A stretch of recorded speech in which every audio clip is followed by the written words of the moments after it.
I am the Tofu Golem. Please enjoy the video. You're going to act now. First, verify iOS 18 and ensure a quick backup so changes are reversible.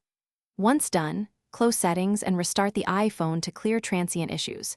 Make sure low power mode is off because it can interfere with background syncing. Open settings, go straight to screen time, and take a mental snapshot of the current limits and passcode. This helps you restore preferences if something resets during the repair process.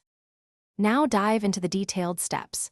Disable screen time completely, wait 30 seconds to force a settings flush, then re-enable it to trigger a fresh configuration.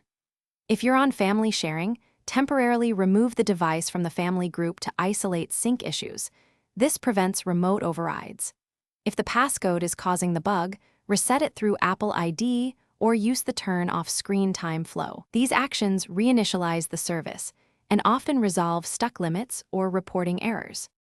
Finish by reapplying your limits and downtime settings, then immediately test with an app limited to 1 minute so you can observe enforcement. Make sure all apps and iOS are up to date. Updates often include server-side fixes.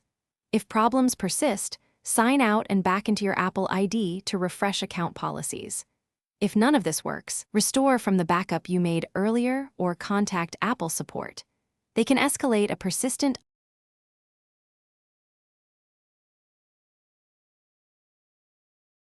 Thanks for watching.